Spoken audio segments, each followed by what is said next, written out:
Amém. Louvado seja o nosso Deus. Que palavra poderosa que cantamos.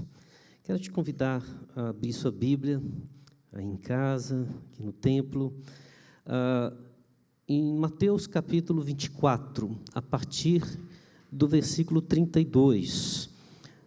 Um texto bastante conhecido, chamado a Parábola da Figueira, que faz parte do texto, de um trecho de Mateus chamado o Sermão Profético. Diz assim a palavra do Senhor, Mateus capítulo 24, a partir do versículo 32. Diz assim a palavra do Senhor: Aprendei, pois, a parábola da figueira. Quando já os seus ramos se renovam e as folhas brotam, sabeis que está próximo o verão. Assim também vós, quando virdes todas essas coisas, sabei que está próximo às portas. Em verdade vos digo que não passará essa geração sem que tudo isto aconteça. Passará o céu e a terra, porém as minhas palavras não passarão. Mas a respeito daquele dia e hora, ninguém sabe, nem os anjos dos céus, nem o Filho, senão o Pai. Pois assim como foi nos dias de Noé, também será a vinda do Filho do Homem. Porquanto, assim como nos dias anteriores ao dilúvio, comiam e bebiam, casavam e davam-se em casamento, até o dia em que Noé entrou na arca, e não o perceberam, senão quando veio o dilúvio e os levou a todos. Assim será também a vinda do Filho do Homem. Então 2 estarão no campo, um será tomado e deixado o outro. 2 estarão trabalhando no moinho, uma será tomada e deixada a outra. Portanto, vigiai, porque não sabeis o dia que vem o vosso Senhor. Mas considerai isso: se o pai de família soubesse a que hora viria o ladrão, vigiaria, e não deixaria que fosse arrombada a sua casa. Por isso ficai também vós apercebidos, porque a hora em que não cuidais, o Filho do Homem virá. Vamos orar. Pai querido, Pai amado, nós rogamos a Tua graça, louvamos ao Senhor por todo esse tempo de adoração que já tivemos neste período de culto, e rogamos a Deus que o nosso coração e a nossa mente estejam abertos para entender a palavra que do Senhor vem a nos ensinar. Queremos, ó Deus, aprender de Ti e viver para a glória do Teu nome. Nós oramos em nome do Senhor Jesus. Amém. Amém. E não sempre que algo trágico assola a humanidade, um tema especial volta aos círculos, especialmente aos círculos religiosos. É o tema da volta de Cristo, o fim do mundo. Começamos a discutir, será que esse é o momento em que tudo vai acabar? E começam a falar, citar aqueles textos proféticos da Bíblia, começam a ser citadas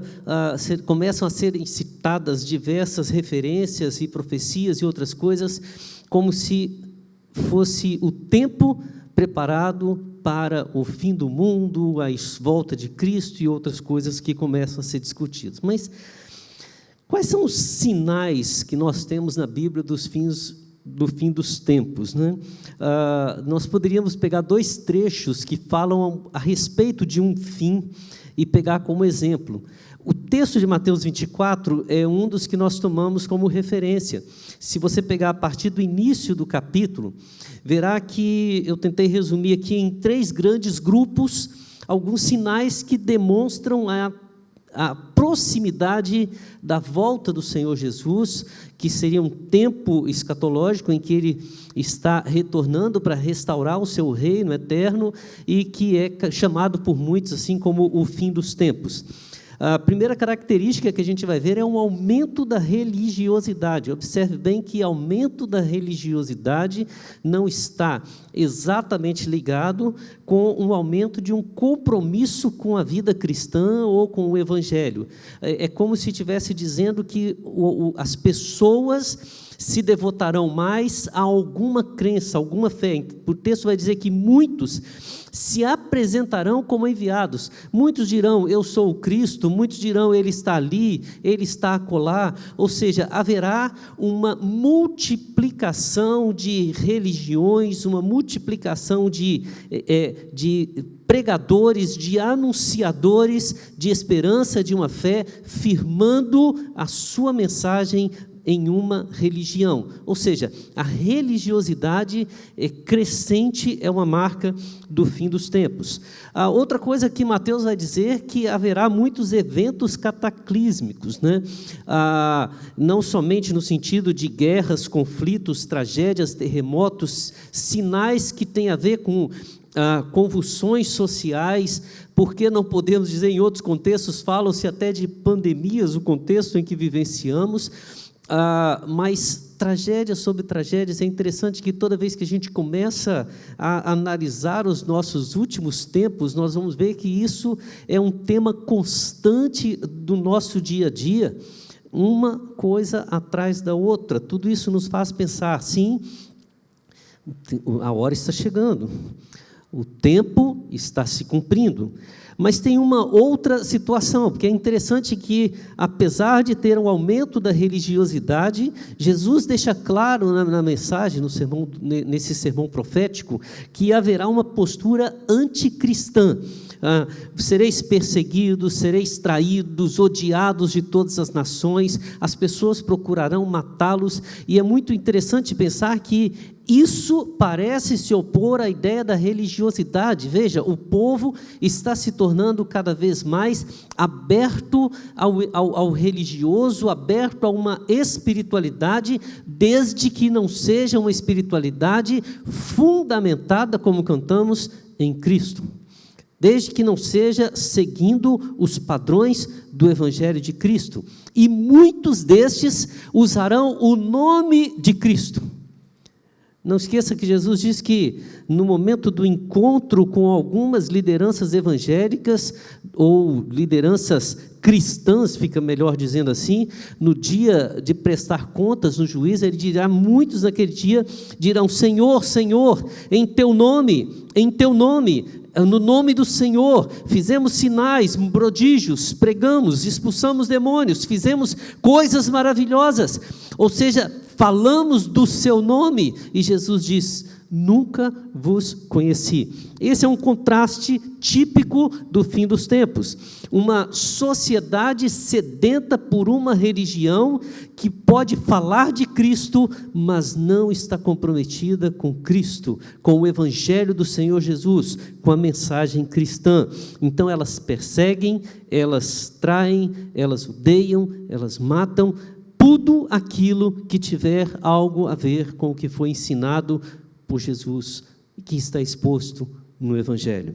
Bom, talvez em cima desses 3 sinais, você pode dizer, está chegando a hora. Vemos isso de uma forma bem clara. Mas nós podemos ir também para o texto de 2 Timóteo, capítulo 3, quando fala sobre como serão as pessoas nos últimos tempos, porque nos últimos tempos os homens serão, a primeira marca que vai ter é que os homens desenvolverão um cristianismo sem o caráter de Cristo. Os homens serão egoístas, avarentos, arrogantes, jactanciosos, eles lutarão contra a sua própria família, eles serão traidores, sem afeto, ou seja, tudo aquilo que se vê na pessoa de Jesus e que se espera de alguém que segue e serve a Jesus, não se vê naqueles que são chamados ou que estão seguindo aquela religiosidade, não a Cristo. Os homens serão assim, e veja bem, não está falando a Bíblia daqueles que vivem fora, estão falando daqueles que estão dentro destas igrejas que usam o nome de Cristo, mas não servem a Cristo. Em Timóteo também vamos ver a aparência de piedade, porém sem o poder do Espírito Santo. A ideia de Timóteo é que cada vez mais no fim do tempo a religiosidade vai ser manifestada em uma piedade externa. É tipo, a pessoa ora fervorosamente para que todos vejam, mas dentro do seu coração, no seu interior, aquela oração é vazia, inútil, sem valor. Ele frequenta a igreja, ele serve na igreja, ele ocupa cargos na igreja, mas a única glória que está procurando é a sua própria, não é a glória do Senhor, não é para a honra do Espírito Santo, não é para a honra do Senhor. E a última palavra que ele vai dizer é de uma espiritualidade antropocêntrica em busca pura e simplesmente de uma vida hedonista, ou seja, ele quer apenas satisfazer os seus prazeres. Ele quer que a igreja, ele quer que o evangelho, ele quer que a mensagem atenda aos seus interesses. Tudo que envolve sacrifício, tudo que envolve renúncia, tudo que envolve fé, está desassociado da sua busca para preencher a sua religiosidade. Olha só que interessante, irmãos. Nós poderíamos dizer que o final do fim dos tempos é um evento, será um período em que a religiosidade estará em alta através de homens que seguem o nome de Cristo, mas não têm o caráter de Cristo, aparentemente expressam uma piedade que não creem, que não transforma a sua vida e que o seu único interesse é se satisfazer através da religião. Enquanto isso, eles vão perseguir de forma intensa todos os valores do cristianismo e todos aqueles que procuram viver uma vida piedosa e coerente com o evangelho pregado por Jesus. Enquanto isso, o mundo está vivendo um cataclisma, o mundo está vivendo em revoltas, o mundo está passando por graves e grandes problemas. Irmãos, a questão, para mim, é interessante quando Jesus está falando do texto, que ele não fala de algo no sentido assim, isso quando acontecer vocês vão saber que é o fim. Ele diz assim, não passará essa geração sem que todos esses sinais aconteçam. Isso me faz pensar que desde o início do tempo, esses sinais eram vistos em cada geração. E de certa forma, cada geração tem todos os seus eventos demonstrados até o dia em que os eventos finais acontecerão e a vinda do Senhor Jesus se tornará efetiva e definitiva para cada um de nós. Então nós não somos aqui incentivados com esses sinais a procurar saber qual é o dia, o mês, a hora, o ano ou o local aonde esses eventos acontecerão. Nós somos, na verdade, motivados a aprender a viver nesses tempos de calamidade, aprender a viver em um mundo com uma religiosidade acentuada, mas oposta ao Evangelho, e sermos, neste contexto, servos segundo a vontade do Senhor. E esse texto que nós lemos, da parábola da figueira, ele vai nos dar algumas preciosas lições sobre como conviver com essa expectativa de que a hora está chegando. A primeira lição que nós temos, ou o primeiro conselho que nós recebemos do Senhor Jesus através dessa parábola, é que nós precisamos alinhar as nossas expectativas ao Evangelho. Ou seja, a primeira expectativa que temos é o que nós precisamos esperar, o que nós devemos esperar. As expectativas que precisamos criar, elas precisam estar alinhadas a quê? Ao Evangelho de Jesus, não à minha vontade, não à pregação de determinada igreja, não a um determinado líder religioso, não a uma revelação especial.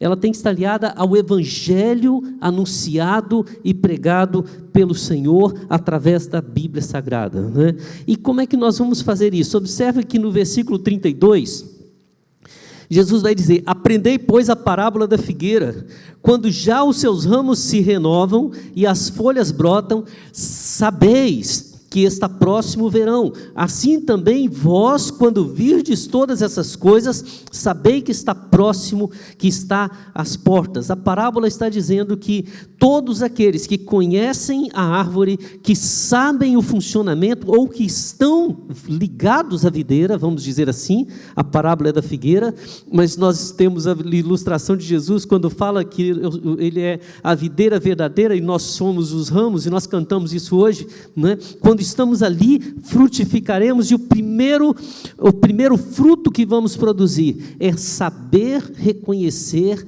a proximidade das estações, a estação do fruto. Ele está dizendo que precisamos alinhar a nossa expectativa ao Evangelho para a hora certa, a hora da chegada. Irmãos, é interessante que muitas vezes nós temos essa noção de que, será que está voltando porque aconteceu um terremoto, aconteceu um maremoto, um tsunami, aconteceu uma guerra, aconteceu uma tragédia, aconteceu alguma coisa, estamos em pandemia, e todo mundo diz, será que é a hora, será que é a hora?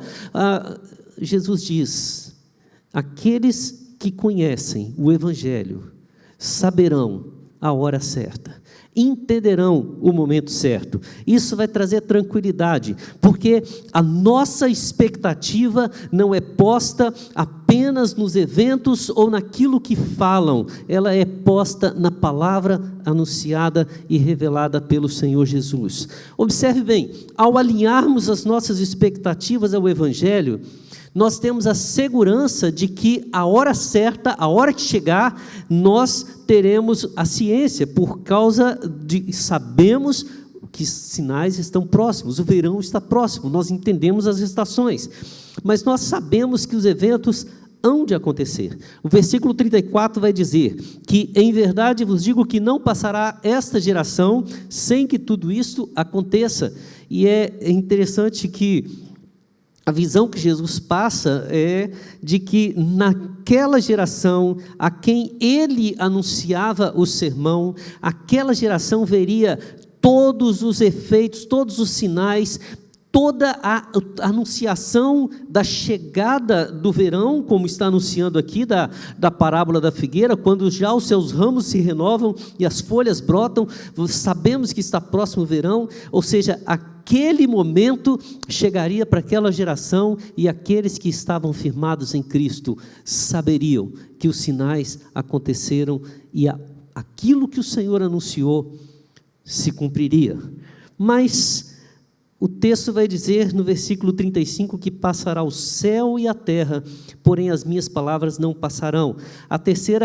O terceiro aspecto dessa expectativa que temos é que, apesar de nós termos a certeza que a hora que chegar, nós vamos ter a ciência, nós vamos compreender, nós não precisamos adivinhar, ela chega para nós. E essa hora que chegar não vai nos trazer surpresa, porque os eventos acontecerão. A certeza que a palavra de Deus nos diz é que é o Pai quem vai revelar esse tempo. Nós podemos nos preparar para viver em tempos de calamidade, mas o fim desse tempo, a hora da chegada, o momento certo, não adianta, não adiantamos, não atrasamos. Ele está na soberania do Pai. Então, por maiores que possam ser os cataclismas, por maiores que possam ser as tragédias, por maiores que possam ser as desesperanças que advenham sobre nós, a nossa expectativa alinhada ao Evangelho é que no tempo de Deus tudo se cumpra, e que nós, ao chegarmos lá, estejamos fiéis, sejamos encontrados fiéis, como obreiros que não têm de que se envergonhar e que manejam bem a palavra da verdade. Precisamos alinhar as nossas expectativas em tempos de calamidade ao Evangelho. Nada mais nos trará paz e segurança a não ser aquilo que o Senhor nos revelou através do seu Evangelho. Uma segunda lição preciosa que nós encontramos nesse texto é que precisamos submeter todos os nossos sentimentos ao Espírito Santo. Ele é quem nos ensina o que devemos pensar. Veja o que diz o texto: pois assim como foi nos dias de Noé, também será a vinda do Filho do Homem. Porquanto, assim como nos dias anteriores ao dilúvio, eles comiam e bebiam, casavam e davam-se em casamento até o dia em que Noé entrou na arca, e não o perceberam, senão quando veio o dilúvio, e os levou a todos. Assim também será a vinda do Filho do Homem. Então 2 estarão no campo, um será tomado e deixado o outro, 2 estarão trabalhando no moinho, uma será tomada e deixada a outra. 3 perguntinhas que podemos fazer a esse texto. Primeiro, como foi nos dias de Noé? A resposta mais simples que nós podemos dizer é: uma mensagem estava sendo anunciada. Os tempos de Noé eram tempos críticos, eram tempos de extrema injustiça social. Deus havia falado com Noé que o mal havia corrompido toda a humanidade. Uma parte do texto que me deixa bastante indignado, fere a gente, é quando fala que Deus olhou para o mundo e disse: não há um justo sequer.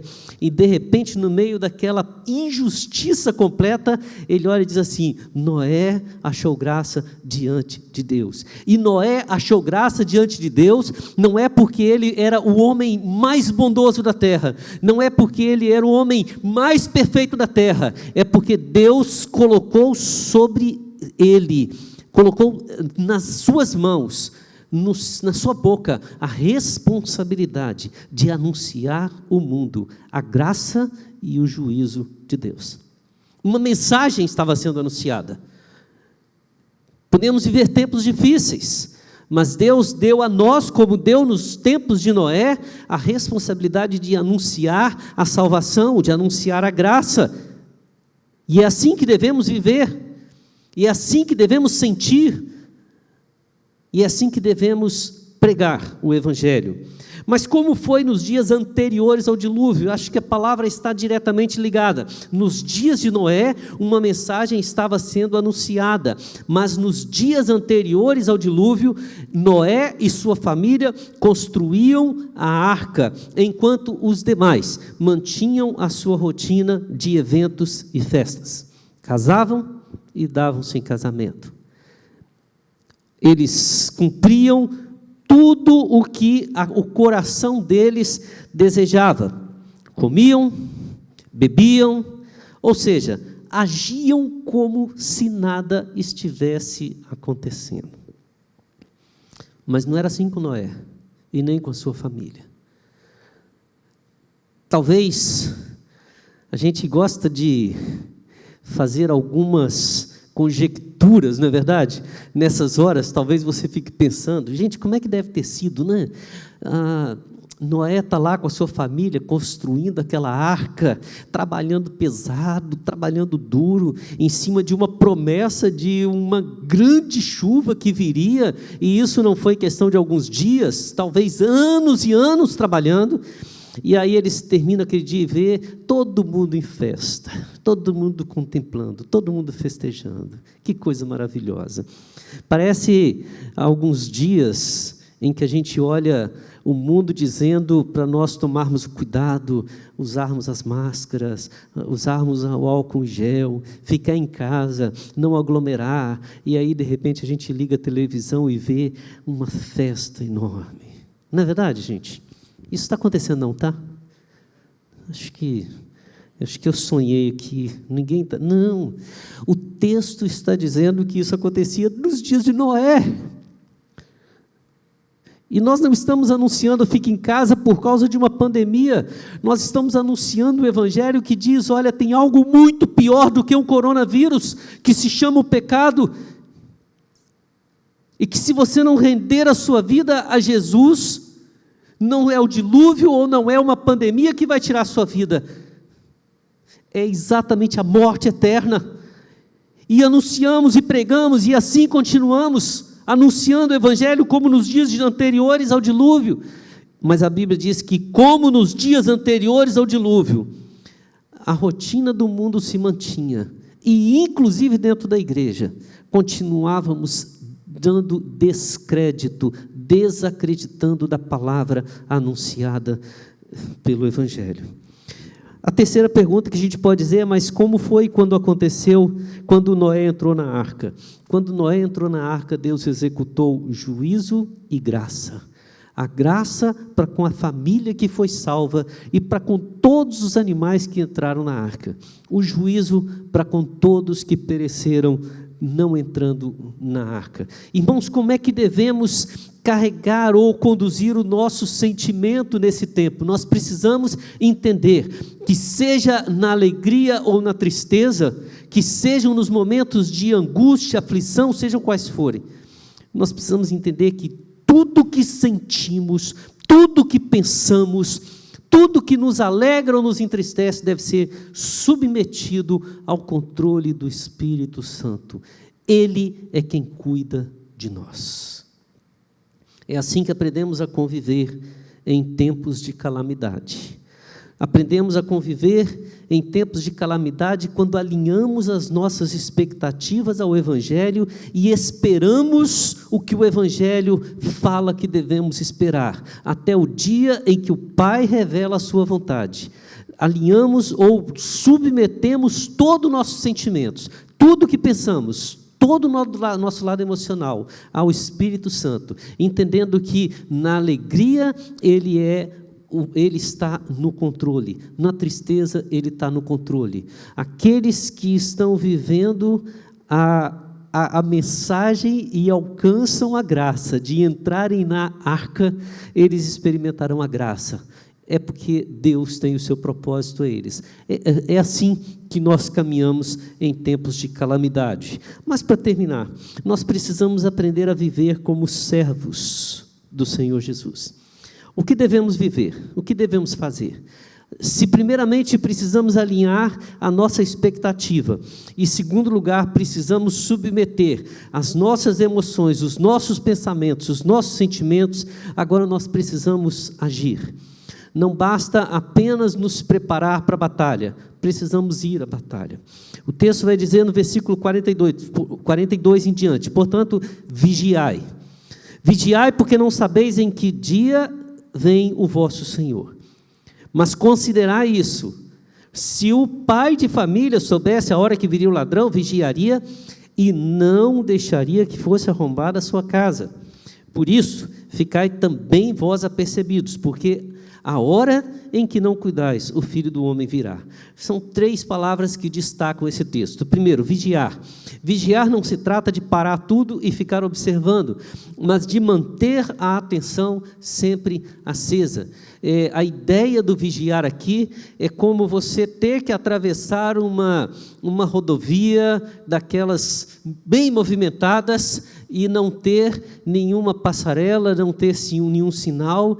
Você precisa atravessar naquele ponto, e a melhor forma de você fazer isso é atravessar de forma atenta, olhar bem para os lados onde os carros estão vindo e saber atravessar no momento certo que tenha segurança. Quando ele fala vigiai, ele está dizendo: tome o cuidado de viver neste mundo com a sua atenção sempre focada na palavra do Senhor.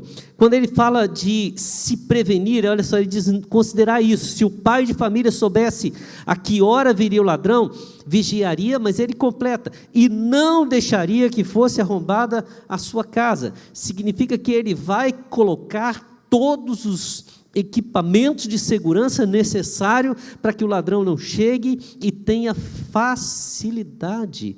Irmãos, muitas vezes nós estamos cuidando na nossa vida com Deus, colocando grade, colocando muro, colocando cerca elétrica, colocando alarme, colocando aquela câmera no celular que a gente vigia quando vai, coloca tudo disponível para você não ser atingido, mas a gente deixa a porta aberta.